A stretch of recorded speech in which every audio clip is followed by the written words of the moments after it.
Hello guys, welcome to SPC channel. Me channel, మన channel, మనందరి channel. So ఈరోజు వచ్చాం మనము మరో బిగ్ బాస్ ఎలిమినేషన్తో. సో మీకు తెలుసు, బిగ్ బాస్ తెలుగు సీజన్ 9 అనేది జరుగుతూ ఉంది. ఫస్ట్ వీక్ అయిపోయింది ఎలిమినేషన్, సెకండ్ వీక్ ఎలిమినేషన్కి వచ్చాము. సో ఈ సెకండ్ వీక్ ఎలిమినేషన్లో ఎవరు వెళ్ళారు అనేది మనం తెలుసుకుందాము. సో ఇంతవరకు జరిగినటువంటి ఈ యొక్క బిగ్ బాస్ అయితే పెద్దగా చప్పగా ఏమీ లేదు. చప్పగా ఉందని చెప్పాలి, ఏమీ లేదు, నథింగ్ అసలు. సో కామనర్స్ అని, లేదంటే సెలబ్రిటీలని, టెనెంట్స్ అని, తర్వాత ఓనర్స్ అని, ఈ విధంగా డివైడ్ చేసినా కూడా అది ఏమి పెద్దగా క్లిక్ అయితే అవ్వలేదు. ఇది ఆల్రెడీ ఇంతకుముందు మన కన్నడ బిగ్ బాస్లో వచ్చినటువంటి మోడలే, దాన్ని ఇంప్లిమెంట్ చేశారు. స్పెషల్గా ఏమీ లేదు, కానీ అది కూడా కిక్ ఏం లేదు. ఇంతవరకు ఒక మంచి టాస్క్ అయితే జరిగింది లేదు. నెక్స్ట్ ఒక సన్నివేశం కూడా చెప్పుకోదగ్గదైతే లేదు. హైప్ అనేది కూడా ఎవరికైతే రావటం లేదు. అటు సెలబ్రిటీస్కి కానీ, ఇటు కామనర్స్కి కానీ హైప్ కూడా ఏం రావట్లేదు. సో ఇదైతే తప్పగా అవుతుందని చెప్పాలి. కాకపోతే మనము బిగ్ బాస్ అనేది ముందు ముందు పోగా జనాలు కనెక్ట్ అవుతారు. ఈ యొక్క కంటెస్టెంట్లకి ఎవరో ఒకరు కనెక్ట్ అవుతారు. అయిన తర్వాత వాళ్ళకు ఫ్యాన్ బేస్ ఏర్పడి అప్పటి నుంచి కొద్దిగా రసవత్తరంగా ఏమైనా ఉంటుందేమో తెలియదు. ఇప్పుడు మీరు పాత బిగ్ బాస్లు చూసుకున్నా కూడా అంతే. ఏదో ఒక సన్నివేశంలో వాళ్ళ మీద అందరూ ప్రతి ఒక్కళ్ళు వ్యతిరేకమైపోతే ఒక వ్యక్తి హీరోలాగా మారిపోవటము, లేదు అంటే ఆ వ్యక్తికి ఫ్యాన్ బేస్ అనేది రావటము, ఇలానే జరుగుతూ ఉంటుంది. ఈసారి కూడా అలాగా థర్డ్ వీక్లో, ఫోర్త్ వీక్లో ఏమైనా జరిగితే ఆ విధంగా అయితే ఫ్యాన్ బేస్ అవుతుంది.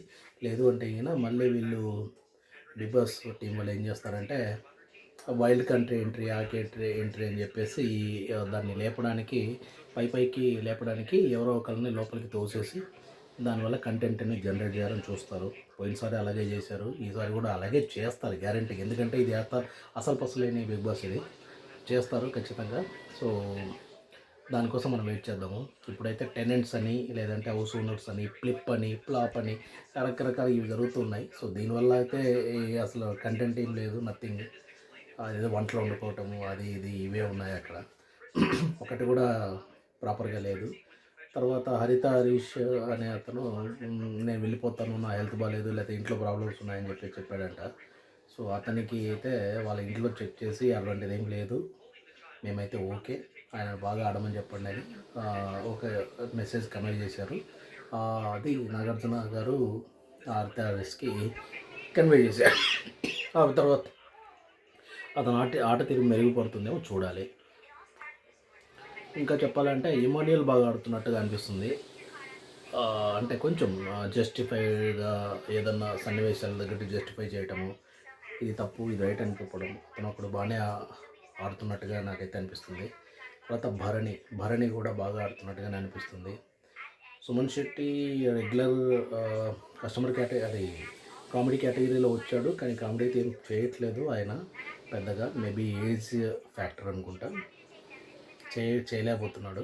సో చూడాలి, ఆయన కూడా మంచి ఎక్స్పెక్టేషన్స్ ఉన్నాయి ఆయన మీద కూడా. సో అదొకటి. ఇక మిగతా అయితే చెప్పుకోదగ్గది ఎవరేం లేదు. వీళ్ళు ఏదో లవ్ కంటెంట్ అది ఇది ఇలా క్రియేట్ చేయడం తప్పితే ఒరిజినల్గా బిగ్ బాస్ మనకు వచ్చేది అయితే ఏం లేదు. సో మొత్తం మీద ఇది జరిగింది ఈ వారము. మొత్తం ఓవరాల్గా అనాలిసిస్ అయితే ఇది. మొత్తం ఒక 4 నిమిషాలలో అనాలిసిస్ మనం ఫినిష్ చేసేసాము. నథింగ్ స్పెషల్ చెప్పాలంటే. ఇకపోతే ఎలిమినేషన్కి వద్దాం. ఈరోజు ఎలిమినేట్ అయిందైతే చాలా శాతం రకరకాల వాళ్ళు ఉన్నా కూడా ఒక కామనరే ఎలిమినేట్ అయ్యాడు. సో అయ్యాడు అన్నాం కాబట్టి ఇది జంటు కాబట్టి ఎలిమినేట్ అయిందైతే మర్యాద మనీష్ అనే ఒక వ్యక్తి. మనీష్ మర్యాద. సో మొత్తం మీద ఇతనైతే వెళ్ళిపోయాడు. All the best for him and all the best for remaining contestants also. Yeah, this is the Big Boss updates, guys. We are signing off. We'll come with another video. Thank you.